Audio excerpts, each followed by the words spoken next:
I never imagined a piece of paper stuck to my chest could expose the truth about my marriage, but that night it did.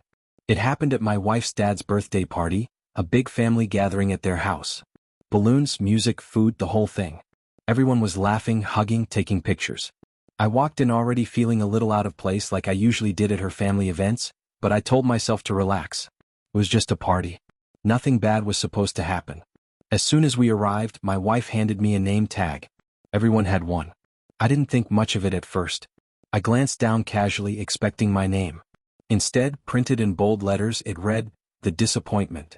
For a second, I honestly thought it was a mistake. Some kind of mix-up. I looked at her, confused, waiting for her to say something. Instead, she burst out laughing. Not a nervous laugh. Not an awkward one. A real laugh. The kind you do when you think something is genuinely funny. "Oh, relax," she said, still smiling. "It's just a joke." My dad thought it would be hilarious. People around us noticed. A few chuckled. A few looked uncomfortable. Her cousins leaned in to read it, then laughed and nudged each other. I felt my face heat up, but I forced a smile. I didn't want to make a scene. I never did. I told myself it wasn't worth it, that I was being too sensitive. We walked further into the house and the jokes kept coming. Someone asked, "So what did you do to earn that title?" Another said, "Guess honesty runs in the family." My wife laughed along, adding little comments of her own. "He can take it," she said. "He knows we're just kidding." That was the story of our marriage. I could always take it. I had been married to her for 6 years. 6 years of being the calm one. The reasonable one. The guy who didn't react. Whenever she snapped at me, mocked me, or made comments that stung just a little too much, I brushed it off. I told myself that real men don't get bothered by words. That love meant patience. That if I just stayed steady, things would get better. Standing there with that name tag on my chest, surrounded by her family laughing at my expense, something inside me shifted. It wasn't anger. It wasn't even sadness. It was clarity. At one point, her dad raised a glass for a toast. He thanked everyone for coming, talked about family, pride, legacy. Then he glanced at me and smirked. "Well," he said, "at least we're honest around here." More laughter. My wife squeezed my arm like it was all in good fun. I didn't say a word. After the toast, she leaned toward me and whispered, "See? Everyone's having fun. Don't be so stiff." I looked at her and realized something painful.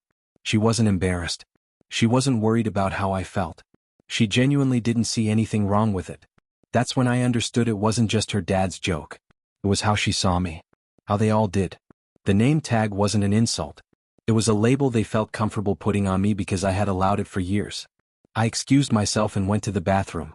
I locked the door, stared at my reflection, and slowly peeled the name tag off. I held it in my hand for a long moment.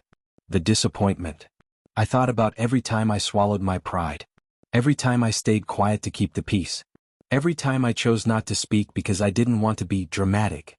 I folded the tag and put it in my pocket. When I walked back out, my wife frowned. "Where's your tag?" she asked. I shrugged.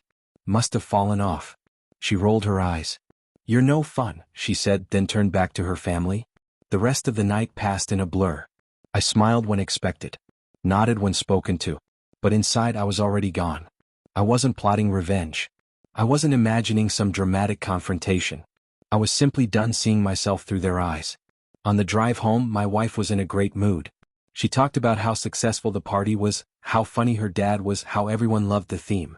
At one point she glanced at me and said, "You were really quiet tonight. You okay?" I kept my eyes on the road. "Yeah," I said. "I'm fine." She accepted that answer easily. She always did. That night, lying in bed next to her, I couldn't sleep. She was already snoring softly, completely at peace. I reached into my pocket and pulled out the folded name tag. I opened it slowly, reading the words again in the dim light. For the first time, I didn't feel hurt. I felt resolved. They were wrong about one thing.